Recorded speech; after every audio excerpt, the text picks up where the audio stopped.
asleep amidst the trees. Bats all are swaying in the breeze, but one soul lies anxious, wide awake, fearing all manner of ghouls, hags, and wraiths. For your dolly, Polly, sleep has flown. Don't dare let her tremble alone, for the witcher, heartless cold, paid in coin of gold. He comes, he'll go, leave naught behind but heartache and woe. Deep, deep woe.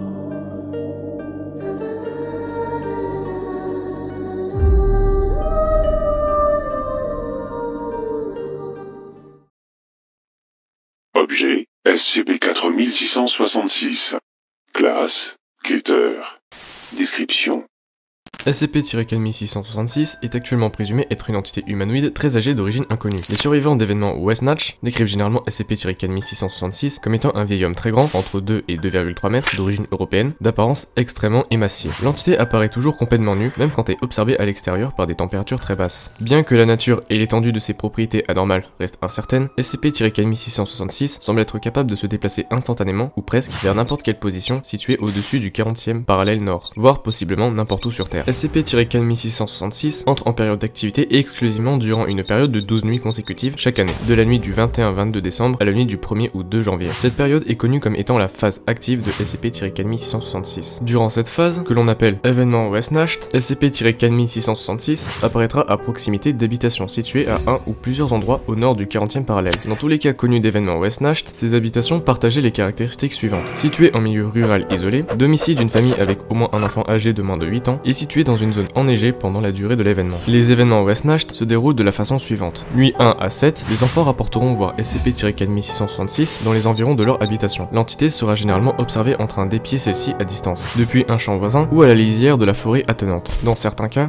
les enfants mentionneront se réveiller la nuit et voir SCP-4666 les regarder dormir par une fenêtre. Nuit 8 à 11, les membres de la famille, incluant les parents, rapporteront des bruits de pas venant du toit ou du grenier. Une odeur particulièrement déplaisante sera également remarquée à l'intérieur de la maison. Aucune cause à ces phénomènes ne sera trouvée. Par conséquent, les parents commenceront souvent à suspecter que leur famille est victime de voyeurisme ou que leur maison est hantée. Nuit 12, au cours de la nuit, deux scénarios peuvent se produire. Le premier, et le plus commun, lors duquel SCP-4666 tuera tous les membres de la famille à l'exception d'un enfant âgé de moins de 8 ans, qui l'enlèvera. SCP-4666 infligera des blessures incapacitantes aux membres de la famille pendant leur sommeil, puis les regroupera dans une même pièce de la maison, dans laquelle ils seront tués chacun à la vue des autres. Le mode opératoire varie lors de chaque événement. De plus, la mort sera généralement précédée par des formes de torture qui semblent avoir des motivations ritualistiques, voire rapport d'événements Westnatch ci-dessous. Dans le second scénario, qui a eu lieu lors d'environ 15% des événements Westnatch répertoriés, SCP-4666 ne fera pas de mal à la famille. Les membres de la famille rapporteront entendre des bruits de pas dans leur habitation et aucun signe d'effraction ne sera trouvé. Au matin, les enfants découvriront des cadeaux au pied de leur lit. Ceux-ci s'avèrent être des jouets grossièrement fabriqués à partir de restes d'enfants humains, voire rapport d'instance de SCP-4666-A ci-dessous. Les critères, s'il y en a, par lesquels SCP-4666 détermine l'issue d'un événement Westnatch sont inconnus. Accès au document 4666-30 091, rapport d'événement Westnatch. Événement Westnatch connu. Localisation, village inconnu, Croatie. Année, environ 1498. Description de l'événement Westnatch, non confirmé. Une famille entière a été tuée, à l'exception d'un des enfants, âge inconnu, qui a été enlevé. Bien que les documents récupérés ne contenaient pas de détails spécifiques, il est noté que les meurtres présentaient une forte connotation païenne, et que les membres de la famille ont grandement souffert avant de mourir. L'archevêque ayant supervisé l'enquête écrira qu'il pensait que la famille a été tuée dans le cadre d'un rituel démoniaque. Localisation, village inconnu, terre de Rupert, actuellement Ontario, Canada. Année, 1689. Description de l'événement Westnatch. Non confirmé. Une famille entière a été tuée, à l'exception de 2 des enfants. L'un d'eux a été enlevé et le second, féminin, âge inconnu, s'est échappé pendant les meurtres et a pu atteindre un village voisin. Elle dira aux autorités qu'un homme nu s'est introduit dans la résidence familiale pendant la nuit et les a torturés. La méthode exacte n'est pas spécifiée dans les documents récupérés. Lors de l'enquête, les corps des membres de la famille furent trouvés dans leur résidence, suspendus à l'envers au plafond. Tous ont été vidés de leur sang. Localisation Eichstätt, Allemagne. Année 1913. Description de l'événement Westnacht. Une famille entière a été tuée, à l'exception du plus jeune enfant, masculin, 3 ans, qui a été enlevé. Les corps des parents et des 5 autres enfants ont été trouvés dans une écurie adjointe à leur habitation. Ils ont été maîtrisés avec des couteaux, des fourches et autres instruments tranchants plantés dans la paume de leurs mains, dans les murs de l'écurie, avant que leur langue soit retirée, causant une hémorragie puis la mort. Le sang des membres de la famille a été utilisé pour peindre des motifs complexes à la signification inconnue sur le corps de la mule, de la chèvre et des 2 vaches présentes dans l'écurie. Les animaux, eux, n'ont pas été blessés. Les voisins diront aux autorités que, dans la semaine précédant les meurtres, le père de famille a mentionné avoir trouvé des empreintes dans la neige aux alentours de l'habitation familiale, qui semblaient avoir été faites par des pieds nus humains. Localisation Lio, Union soviétique. Année 1956. Description de l'événement Westnacht. Une famille entière a été tuée, à l'exception du plus jeune enfant, masculin, 4 ans, qui a été enlevé. Les corps des parents et d'un autre enfant ont été trouvés dans leur salon. Ils ont été maîtrisés, leurs pieds maintenus au-dessus des flammes de la cheminée, calcinant les tissus jusqu'à l'os. Leurs têtes ont été écrasées par un objet lourd et inconnu. Des centaines de traces de morsures, qui ont probablement été infligées post-mortem, ont été trouvées sur chacun des corps. Les analyses des photographies prises par les autorités ont montré que la taille, la forme et la configuration des dents de SCP-41666 ne correspondent à aucun être humain ou animal connu. Des branches coupées sur un sapin à l'extérieur ont été placées au-dessus des corps pour une raison inconnue. Localisation Skudeneshavn, Norvège. Année 1971. Description de l'événement Westnacht. Une famille entière a été tuée, à l'exception du second plus jeune enfant, féminin, 5 ans, qui a été enlevé. Les corps des parents et des 2 autres enfants ont été retrouvés dans la cave de leur maison. Chacun d'entre eux a vu au moins un de ses membres être retiré par la force brute avant d'être poignardé précisément 39 fois par un instrument aiguisé d'origine inconnue, possiblement un morceau d'os d'un des membres arrachés, causant une perte de sang importante puis la mort. Les victimes ont été éviscérées, leur intestin grêle et gros intestin ont été retirés et découpés en morceaux de 30 à 50 cm puis disposés au cercle autour des corps, chaque morceau partant du cercle vers l'extérieur. Les excréments présents dans les intestins ont été utilisés pour tracer des symboles à la signification inconnue sur les murs de la cave. Localisation Egilsstadir, Islande. Année 1996. Description de l'événement Westnacht. Une famille entière a été tuée, à l'exception du plus jeune enfant, féminin, 4 ans, qui a été enlevé. Les corps des parents et de 7 autres enfants ont été retrouvés dans leur maison. D'importants morceaux de peau ont été retirés du dos, de la nuque et de l'aine des victimes avant la mort. La peau ainsi retirée a été partiellement consommée. Ils ont été décapités avec une scie à bûche qui appartenait à la famille, suite à quoi les corps sans tête ont été transportés dans leurs chambres respectives puis placés dans leur lit. De plus, chacune des têtes a été placée verticalement sur une des marches de l'escalier menant du rez-de-chaussée au premier étage. Celle des parents sur les 2 plus hautes marches et celle des enfants sur les marches du bas par ordre d'âge décroissant. Accès au document 4666 et 30 1985. Rapport des instances de SCP 4666-A. Instance notable de SCP 4666-A récupérée. Localisation Nurm, Finlande. Année 1811. Description de l'instance de SCP 4666-A. Un petit tambour en bois avec 2 baguettes de longueur inégale. La peau du tambour est constituée d'un morceau de peau de 390 cm3 appartenant à un enfant humain, tendu avec du fil constitué de tendons humains. Localisation Gelgaer, Pays de Galles. Année 1857. Description de l'instance de SCP 4666-A. Un petit couteau de 15 cm de long, la lame mesurant 6 cm de long, sculpté à partir d'un os appartenant à un enfant humain. Des symboles à la signification inconnue ont été gravés sur le manche. Localisation Maka, Kazakhstan. Année 1903. Description de l'instance de SCP 4666-A. Une feuille fabriquée à partir du fémur évidé d'un enfant humain. Les trous ont été percés à des intervalles irréguliers sur toute la longueur. Le fémur semble avoir été teint avec du sang humain. Localisation Bangor, Michigan. Année 1960. Description de l'instance de SCP 4666-A. Une boîte en bois contenant 13 figurines humanoïdes, mesurant chacune 4 à 6 cm de haut, fabriquées à partir d'os de phalanges d'enfants humains, reliées ensemble par des lanières en tendons humains. Les figurines ont été décorées avec des cheveux humains et de petits morceaux de vêtements déchirés. Les analyses ADN ont révélé que les éléments utilisés pour fabriquer les figurines appartiennent à 18 enfants différents. Localisation Cap Brûle, Canada. Année 1976. Description de l'instance de SCP-4666-A.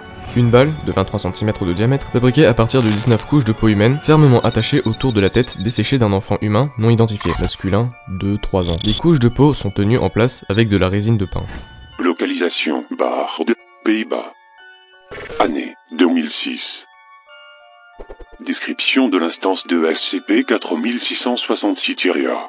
Une brosse à cheveux. La poignée est faite de bois et est mascultée. À la place des poils, 43 dents de lait humaines ont été placées à des intervalles irréguliers. Les analyses ADN ont révélé que chacune des dents appartiennent à un enfant différent. Seulement 2 de ces dents ont pu être liées à des victimes d'enlèvement connues de SCP-4666. L'âge des dents varie entre quelques jours et plus de 400 ans. Procédure de confinement spéciale. Le trafic internet et les fréquences radio utilisées par les forces de l'ordre doivent être surveillés à la recherche de preuves d'activité de SCP-4666, particulièrement pour les cas de voyeurisme ou de rapports concernant des phénomènes anormaux impliquant des familles avec de jeunes enfants. S'il est suspecté qu'un événement West Nacht est en cours, la force d'intervention de confinement la plus proche doit être déployée pour tenter de confiner SCP-4666. Les protocoles standards PDP-8, premier contact humanoïde, s'appliquent. Toute couverture médiatique de meurtre des familles attribuées à SCP-4666 doit être supprimée ou falsifiée pour les faire apparaître comme étant des meurtres suite à une violation de domicile non anormaux. Les preuves médico-légales et les instances de SCP-4666-A collectées par un organisme extérieur à la Fondation doivent être confisquées. Les témoins doivent se voir administrer des amnésiques. Découverte. L'existence et l'activité courante de SCP-4666 ont été détectées pour la première fois en 1974 par le nouveau programme de reconnaissance de signatures inconnues de la Fondation. Aussi connu sous le nom de PRSI, ce programme a marqué la première utilisation par la Fondation d'algorithmes comme moyen de détecter des phénomènes anormaux. Lorsque plusieurs cas de violation de domicile très similaires, suivis des meurtres des familles, ont été constatés dans tout l'hémisphère nord pendant la nuit du 1er au 2 janvier. Des recherches poussées dans les archives civiles et des autorités à l'échelle mondiale ont mis à jour des preuves de possibles événements West Nacht lors de presque chaque année précédente, remontant jusqu'à la fin du XVIIIe siècle, pour une moyenne de 3,1 événements par an. De plus, de nombreux documents historiques semblent décrire les activités de SCP-4666 à des périodes encore antérieures, parfois dès le 2e siècle de notre ère en Europe et en Russie, ou dès le 1er siècle avant Jésus-Christ en Scandinavie. Des empreintes digitales appartenant à la même entité humanoïde ont été découvertes sur les lieux de chaque événement West Nacht sur lesquels la Fondation a enquêté. Celle-ci correspondait avec une empreinte partielle conservée dans du sang séché découverte sur une instance de SCP-4666-A datant de 1873. Les empreintes présentent des caractéristiques inconnues chez l'homme, voire images. Des cheveux blancs semblant appartenir à un être humain ont été récupérés sur les lieux de plusieurs événements West Nacht, mais aucun ADN, humain ou non, n'a pu en être extrait.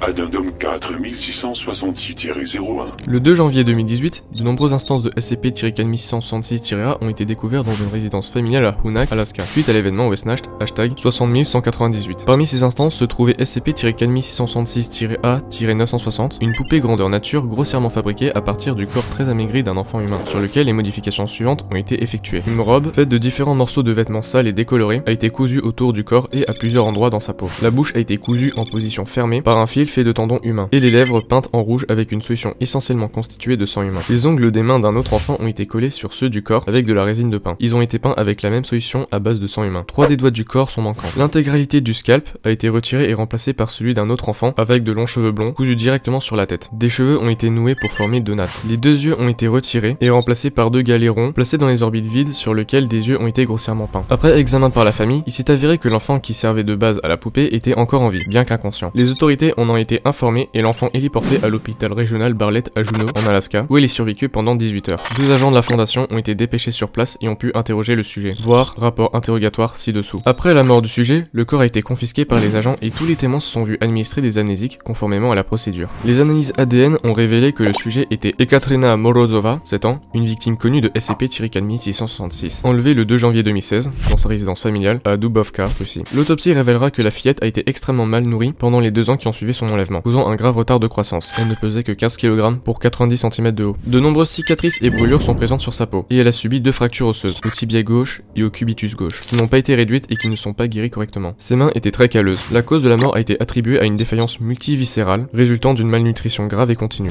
Accès au document 4666-25814, rapport d'interrogatoire. Journal audio 4666-6201. Date, 2 janvier 2018.